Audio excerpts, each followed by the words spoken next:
গিন্নি, আরে ও গিন্নি, গামছাটা এনে দাও তো, দুটো ডুব দিয়ে আসি। যা গরম পড়েছে আজকে, গাছতলায় বসেও শান্তি পাচ্ছি না। গাছতলায় বসে বসে হাওয়া লাগালে পেটে ভাত জুটবে না। বলি কাজকর্ম কিছু করতে হবে তো নাকি? কাজ তো তুমি করছো গিন্নি, আমি আর কি করব। আমি আর পারবো না বাবু। সারাদিন ঝুড়ি বানিয়ে হাতগুলো একেবারে ব্যথা হয়ে গেছে। এই সংসার আমি আর সামলাতে পারবো না। আমি তো মাথায় নিয়ে সেই ঝুড়ি বিক্রি করে আসি, তখন কত কষ্ট হয় বোঝো। সংসারে থাকতে হলে কষ্ট করেই থাকতে হবে, এছাড়া আর কোনো উপায় নেই। তা তোমার ছেলেকে বলো কিছু টাকা পাঠাতে, সেও তো মাসে মাসে কয়েকশো করে টাকা পাঠাতে পারে। তপনকে আর কি বলবো বলো? সে তো চাষের একটা ক্ষেত কিনে দিল।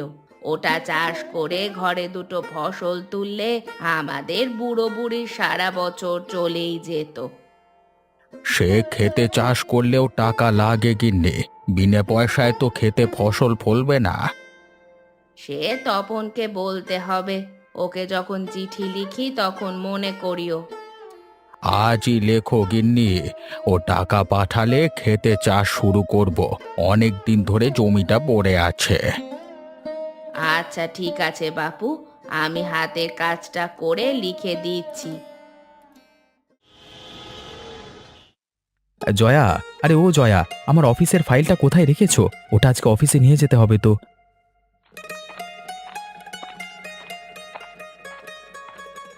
এই নাও ফাইল।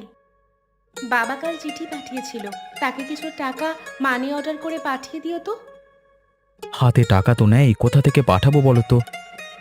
আমার কাপড় কেনার জন্য কিছু টাকা তো রেখেছিলে, ওগুলো দাও। আর চিঠি লিখে বলে দাও জমিটা পতিত না রেখে চাষবাস শুরু করতে। ঠিক আছে, আমি অফিস থেকে ফেরবার পথে পাঠিয়ে দেব। ফাইলটা ব্যাগের ভিতরে রেখে দাও, ওটা আবার হারিয়ে ফেলবে না হলে। ঠিক আছে, আর আজকে আমি দুপুরে খেতে আসবো না, অফিসের কাজ শেষ করে একেবারে সন্ধ্যায় আসবো। আমি দুপুরের খাবারটা দিয়ে আসবো গিয়ে। না না, তোমার আর যেতে হবে না। আমি ঠিক চিনে যেতে পারবো, তোমাকে সে নিয়ে ভাবতে হবে না। ঠিক আছে, যাবে যখন যেও, আমি তবে বেরুলাম কেমন।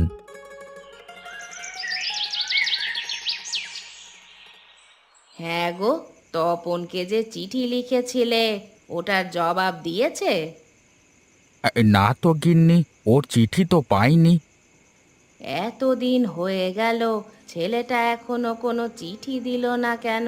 ও কি তবে আমাদের চিঠিটা পায়নি? নাও পেতে পারে, আবার ওর হাতে টাকা না থাকলে পাঠাতে দেরি করতে পারে। পরের চাকরি তো, মাসের শেষে টাকা পেলে তবেই পাঠাবে। তাও ঠিক গিন্নি, এখন মাসের মাঝামাঝি, তাই হয়তো টাকা পাঠায়নি। ঠাকুমা, ও ঠাকুমা, ঘুমিয়ে পড়েছো? না বাছা, এখনো ঘুমোইনি, খেয়ে বসলাম কেবল। তোমাদের চিঠি এসেছে ঠাকুমা।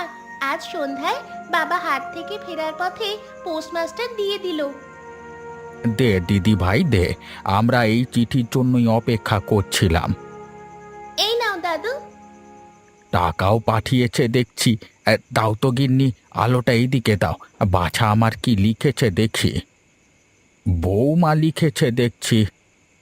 তপন থাকতে বৌমা লিখলো কেন? ওই মেয়েটার বড্ড বাড়াবাড়ি। পরের বাড়ির মেয়ে হয়েছে বলে চিঠি লিখতে পারবে না কেন ঠাকুমা? পড়ালেখা জানা মেয়ে স্বামীর কাজে সহযোগিতা করেছে। বাড়িতে টাকা পাঠানো, চিঠি লিখা ওসব মেয়েদের কাজ নয়, ওগুলো করবে পুরুষরা।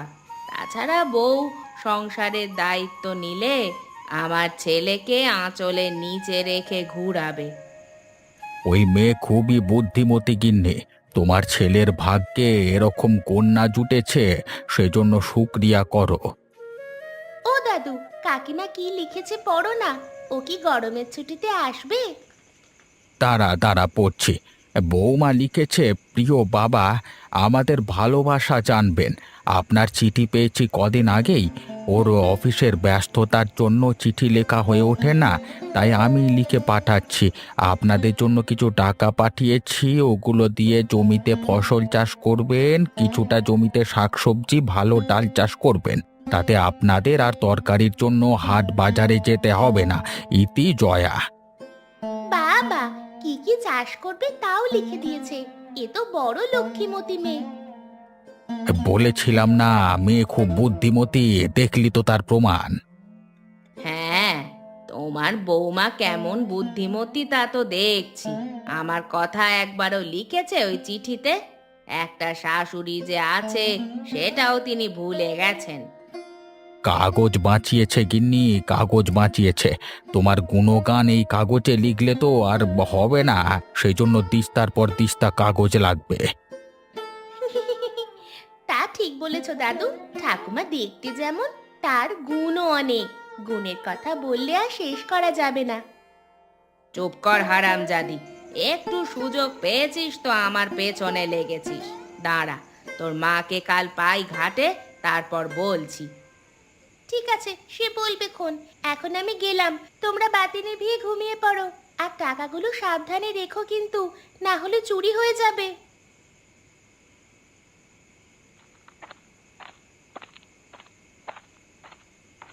শুনলে মেয়ের কথা? শুনলে? দাদার বয়সী মানুষের সঙ্গে মশকরা করে।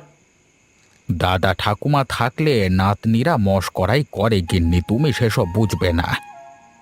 বুঝি বুঝি, সব ওর মায়ের ওই শিক্ষা। যেমন মা তার তেমনি মেয়ে। হতো ছাড়ি নচ্ছার সব।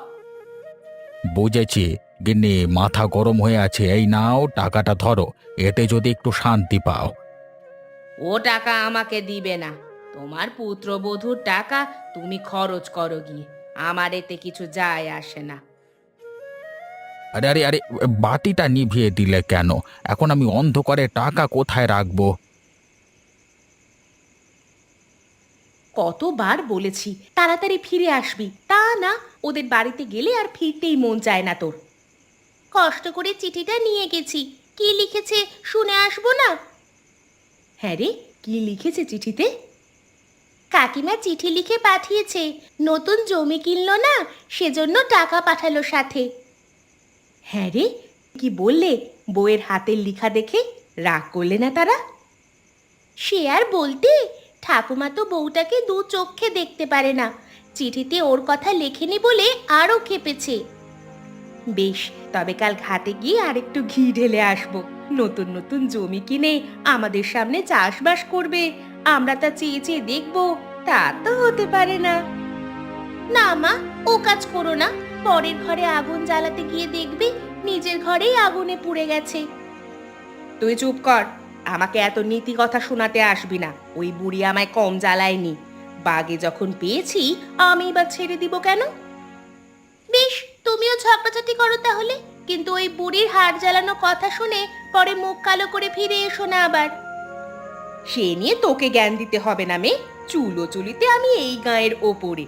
বুড়ি আমাকে কিছু বললে চুল নিয়ে বাড়ি ফিরতে পারবে না। হ্যাঁ, সে ভালো কথা। ঠাকুমা কিছু বললে না হয় ঝগড়া করো, তুমি আগ বাড়িয়ে কিছু বলতে যেও না আবার।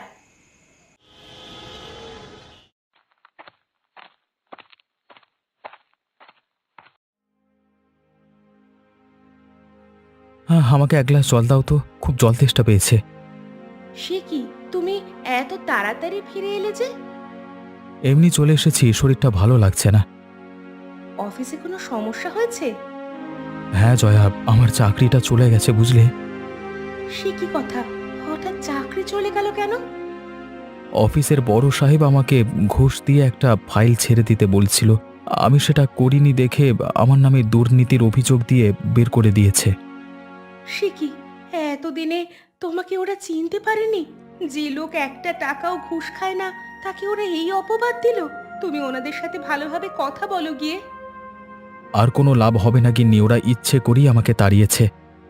তাহলে কি করবে এখন? এই বাজারে চাকরি পাওয়া তো অনেক কঠিন। আর চাকরি করব না জয়া, বাড়ি ফিরে যাব। সেখানে গিয়ে কি করবে? জমি জমাও তো তেমন নেই যে কৃষিকাজ করবে। ভাতের হোটেল দেবো গিন্নি। ছোটবেলা থেকে আমার শখ বাজারে একটা ভাতের হোটেল দেওয়া, ওই ইচ্ছেটাই পূরণ করব। ভাতের হোটেল যখন দিবে তখন একটা কাজ করতে পারো। হাওড়ে আমাদের যে জমিটা আছে তার এক কোণে একটা হোটেল দিতে পারো। জমি থেকে টাটকা শাকসবজি এনে রান্না করে মানুষকে খাওয়াবো। এতে বিক্রি বাট্টা বেশি হবে। বুদ্ধিটা তুমি মন্দ বলনি গিন্নি, এরকম করলে চাকরির থেকেও ভালো আয় করা যাবে। তাহলে কালই চলো, কাল গ্রামে গিয়ে আমরা হোটেলের কাজ শুরু করে দেই। ঠিক আছে, আজকে তবে সব গুছিয়ে রাখবো, কালকে সকালে ট্রেনে আমরা চলে যাব।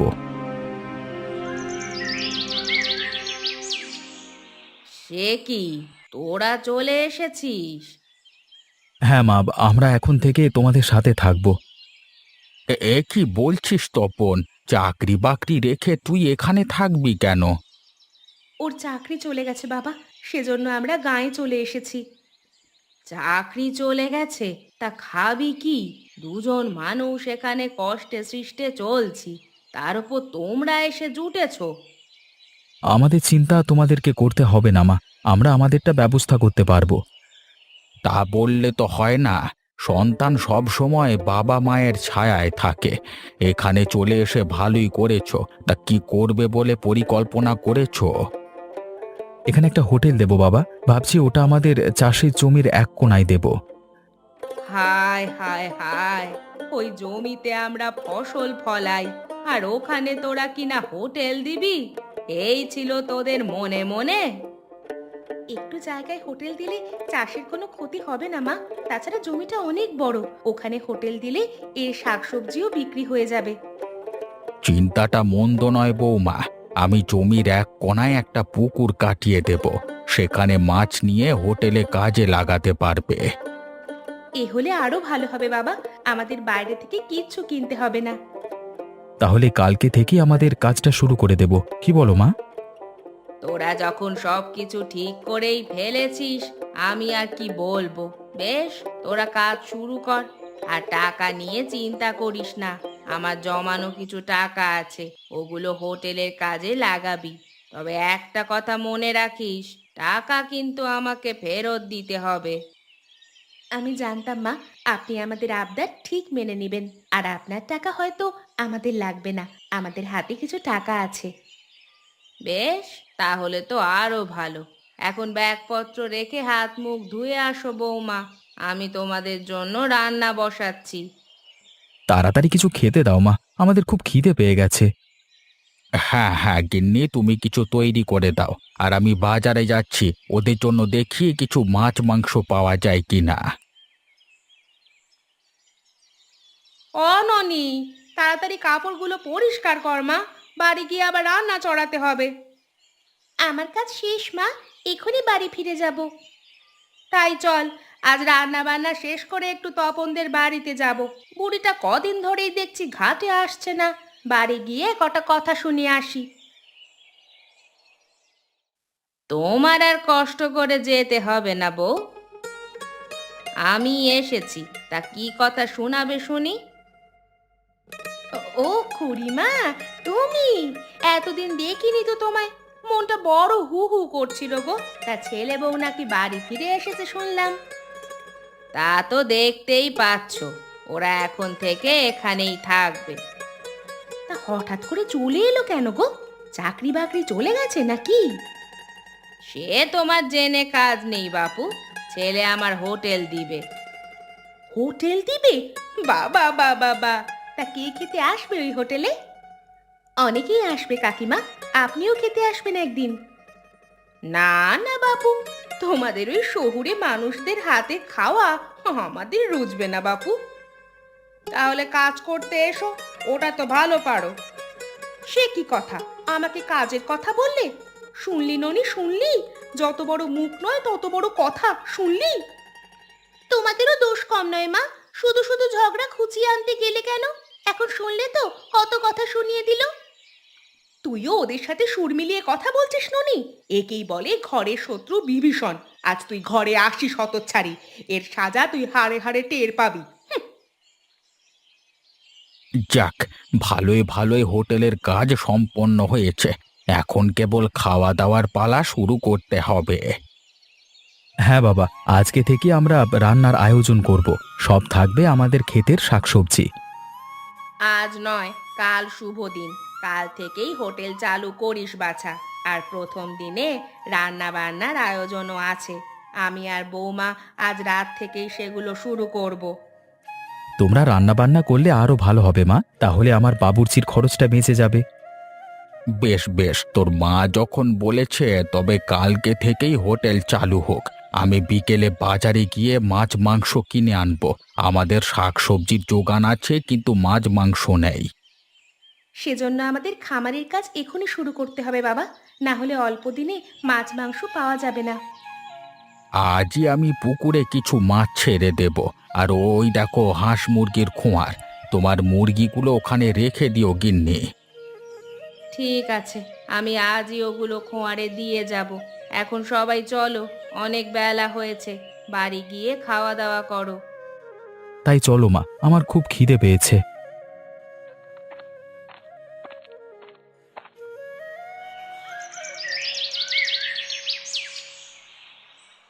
ওয়ে তপন, আমাকে আর একটু ভাত দিয়ে যাও তো।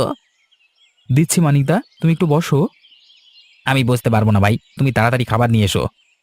ওর খাবারটা আগে দে তপন, খদ্দের বসিয়ে রাখতে নেই, লক্ষ্মী চলে যাবে রে। এই নাও তোমার ভাত, আর কিছু লাগবে? এটা বড় দেখে মাছ ভাজা দাও না, আর সাথে একটু ডাল দিও। হ্যাঁ, বসো, আমি নিয়ে আসছি।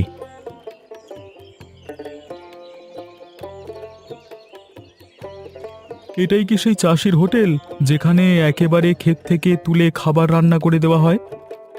হ্যাঁ হ্যাঁ বাবু, আসুন আসুন, এটাই আমাদের চাষির জমিতে ভাতের হোটেল। এসে বসে পড়ুন বাবু, কিছুক্ষণ পর মানুষের চাপ বাড়বে, তখন শান্তিতে খেতে পারবেন না। তাই দাও, অনেক দূর থেকে এসেছি তো, খুব খিদে পেয়ে গেছে আমার। তা কি খাবেন বলুন? যা আছে সব দাও, শুনেছি তোমাদের সব খাবার নাকি অনেক সুস্বাদু। দাঁড়ান দাঁড়ান, আমি একে একে সব দিয়ে যাচ্ছি। কি হে মানিক, তুমি যাচ্ছ কোথায়? তোমার যে খাবারের দাম দেওয়া হয়নি। আরে ওটা লিখে রাখো বুড়ো, পরে এসে দিয়ে যাবো। না না মানিক দাদা, এখানে বাকি দেওয়া হয় না, তুমি টাকাটা দিয়ে যাও। তুমি আমাকে চেনো না তপন, আমি রায় চৌধুরীর বাড়িতে কাজ করি। একবার যদি তাকে খেপিয়ে দিই না, তুমি এখানে ব্যবসা করতে পারবে না। আমাকে রায়চৌধুরীর ভয় দেখাবেন না, এখানে নিজের টাকায় ব্যবসা করছি, তোমার মতো কারোর টাকায় সংসার চালাই না। তুমি যত কথাই বলো না কেন, আমি টাকা দেব না, আমার হাতে এখন টাকা নেই। বেশ বেশ, তবে কাজ করে টাকা উসুল করো। তপন, ওকে রান্নাঘরটা দেখিয়ে দে তো। অগিন্নি, তোমার একজন সঙ্গী পাওয়া গেল গো। বাসন কোসন সব ওকে দিয়ে পরিষ্কার করে রাখো। কি, আমি তোমার রান্নাঘরে কাজ করব? শহরের হোটেলে তাই করা হয় দাদা, খেয়ে দিয়ে টাকা দিতে না পারলে কাজ করে উসুল করতে হয়। আপনি কি এসব নাক গলাচ্ছেন কেন? আপনি আপনি আপনি হিম্মত কি করে হয় তোমরা ইয়ে করছে? আমি এই জেলার পুলিশ অফিসার, আপনাদের গায়ে একটি তদন্ত করতে এসেছি, আরও কিছু পরিচয় দিতে হবে কি? না না, আমি আমি দেখি বুঝতে পেরেছিলাম। আর পরিচয় দিতে হবে না স্যার, আমি কাজটা করে টাকা উসুল করে দিচ্ছি। হ্যাঁ, আপনি টাক করবেন না, ইয়ার কি মানলাম আমি। যা তপন, ওকে রান্নাঘরে নিয়ে যা। এসো আমার সাথে।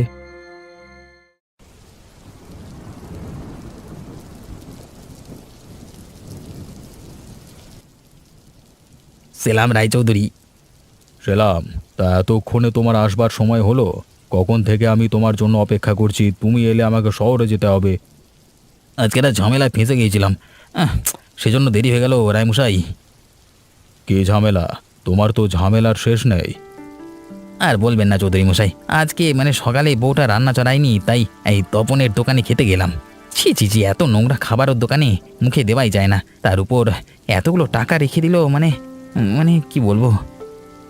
বলো কি হে, শুনেছি তো তপনের হোটেলে খুব ভালো খাবার দাবার দেওয়া হয়। আরে না না না না, ওদের খাবার দাবার খুবই নোংরা আর অস্বাস্থ্যকর, যে খাবে তার রুচি উঠে যাবে। সেই খাবার খাওয়ার জন্য গাঁয়ের মানুষ হুমড়ি খেয়ে পড়ছে, এটা তো হতে দেওয়া যায় না। সেই জন্যই বলছিলাম চৌধুরী মশাই, আপনি ওদের এই হোটেলটা বন্ধ করবার একটা ব্যবস্থা করুন। কি ব্যবস্থা করা যায় বলো তো? একটা কাজ করা যায়, হোটেলের ওই জায়গাটা আপনার ছিল, গোপাল ওটা কিনে নিয়ে হোটেল দিয়েছে, আপনি ওই জায়গাটা ফেরত নিয়ে নিন। ওটার দলিল দস্তাবেজ এখনো হয়নি। না না না না, ও কাজ করা যাবে না, ওটা অনৈতিক কাজ। অনৈতিক নয় তো চৌধুরী মশাই, আর গায়ের মানুষদের বাঁচানোর জন্য আপনাকে ওটা করতেই হবে। ওরা না বুঝে ওই বিষ পান করছে। বেশ, কালকে তবে গিয়ে আমি আমার জায়গা ফেরত চাইব। এখন চলো, শহরে রওনা দিতে হবে।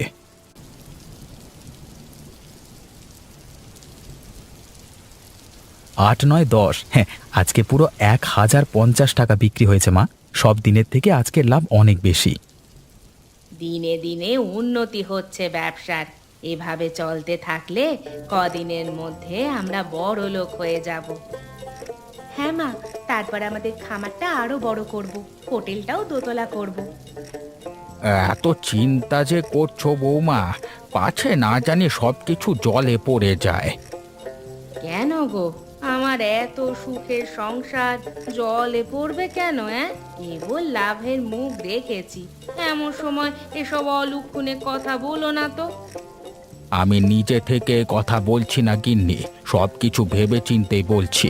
আজকে মানিকের সাথে যা হলো, ও নিশ্চয়ই রায়চৌধুরীর কানে কুমন্ত্রণা দেবে। ঠিক বলেছ, সাথে আছে আমাদের দুষ্টু প্রতিবেশী। কিন্তু ওরা কজন রায়চৌধুরীকে নিয়ে কি করতে পারবে বাবা? গায়ের সব মানুষ তো আমাদের পক্ষে। ভুলে যাস নে তপন, ওই জমিটা রায়চৌধুরীর। আমরা ওটা তার কাছ থেকে কম দামে কিনেছিলাম। টাকার অভাবে তখন জায়গাটা দলিল করা হয়নি। এখন যদি রায়চৌধুরী চেয়ে বসে, তখন বিপদ হবে। হায় হায়, এ তো ভেবে দেখিনি। এমন যদি হয় তবে তো ব্যবসা লাটে উঠবে। এখন কি করব বাবা? রায়চৌধুরীকে এখন আমাদের দলিল করে দেবে? দেওয়ার সম্ভব থাকলেও এখন আর দেবে না। হয়তো মানিক তার কানে এমন ভাবে কুমন্ত্রণা দিয়েছে, উনি এই জমি নিজে নিয়ে ব্যবসা করতে চাইবেন। এতটা চিন্তিত হবেন না বাবা, প্রতিটা সমস্যারই সমাধান আছে। এটারও নিশ্চয়ই কোনো না কোনো উপায় আছে। এখন কি উপায় জয়া?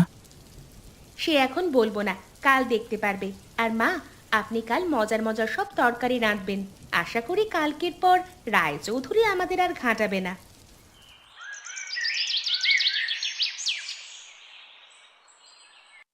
দোকানে কেউ কি আছে হে? আসুন আসুন চৌধুরী মশাই, আসুন। কি সৌভাগ্য আমার, আপনার মতো মানুষ আমার দোকানে পা দিয়েছে। সৌভাগ্যের কিছু নেই, বরং তোমাদের দুর্ভাগ্য নিয়ে এসেছি। বলেছিলাম না আমি আসবো, দেখলে তো কিভাবে এলাম। এসে ভালোই করেছো মানিক দাদা। আর তোমার কথা মতো রায়চৌধুরী এসেছে, সেটাও খুব ভালো হয়েছে। এখন আসুন, চটপট বসে পড়ুন। খাওয়া দাওয়ার শেষে সব আলাপ করব। না না, আমি কিছুই খাবো না। তোমাদের সাথে একটু গুরুত্বপূর্ণ কথা আছে, সেটি বলেই চলে যাব। আপনি প্রথম আমাদের হোটেলে এসেছেন, না খেয়ে তো যেতে পারবেন না। জয়া, ওনাদের জন্য খাবারের আয়োজন করো। বেশ, তোমরা যখন জোরাজুরি করছো, কটা না হয় খেয়েই নিলাম।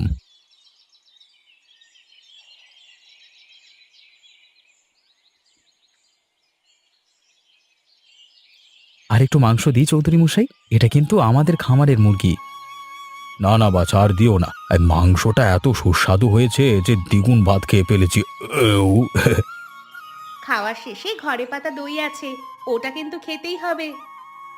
আহা, কি অতিথি আপ্যায়ন! দেখে মনে হচ্ছে আত্মীয়র বাড়িতে খেতে এসেছি। সেই জন্য সবাই আমাদের হোটেলে খেতে আসে, বুঝলেন রায়মশাই?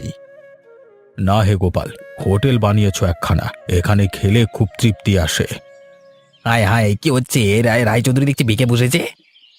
সব ওই রান্নার গুণ গোপাল, বুঝলে? রান্না খেয়ে আমি মুগ্ধ হয়ে গেছি। তা কত টাকা হয়েছে তোমাদের? মাত্র 30 টাকা। 30 টাকা? এত কম? আমাদের খাবার খুব সস্তা চৌধুরী মশাই, সব তো নিজেদের, তাই বেশি দাম পড়ে না।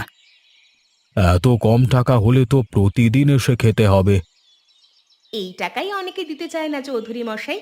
বিনিময়ে আমাদের রান্নাঘরে কাজ করিয়েছে অনেককে, তাই না মানিক দাদা? এটা তো অনেক ভালো কাজের বিনিময়ের খাদ্য। এখন কথাটা কি চৌধুরী মশাই? কি কথা বলতে এসেছিলেন? আরে, যে কথা বলতে এসেছি তা আর বলা যাবে না। বললে তোমাদের সাথে তো বটেই, গাঁয়ের মানুষদের সাথেও অবিচার করা হবে। না না চৌধুরী মশাই, ও কথা বলবেন না। এই ব্যবসার অনেক সম্ভাবনা আছে, আপনি জায়গাটা ফিরিয়ে নিন, এই ব্যবসাটা নিজের করে শুরু করবেন। চুপ কর নেমো খারাম, আমার অনেক ব্যবসা আছে, যেচে গিয়ে আরেকজনের লেজে পা দেবো কেন? শোনো হে গোপাল, এই মানিকই আমাকে ফুসলিয়ে নিয়ে এসেছিল। এখন এসে বুঝেছি ও আমাকে ডাহা মিথ্যে কথা বলেছিল। আমাকে ক্ষমা করে দিন চৌধুরী মশাই, আমি অপমানের জ্বালা বলতে পারবো না, এই কাজ করেছি, ভুলে গেছে। যে মানুষ ভালো দেখতে পারে না তার কোনো ক্ষমা নেই। শোনো মানিক, আজ থেকে আমার এখানে তোর কাজ বন্ধ, তুই আমার বাড়ির ত্রিসীমানায় আসবি না। হায় হায় হায়, এখন কি করব? আমার যে বউ বাচ্চা নিয়ে না খেয়ে থাকতে হবে।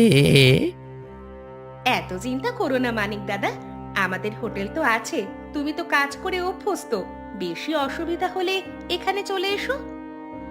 হ্যাঁ হ্যাঁ, কাজের বিনিময়ে খাদ্য দেব।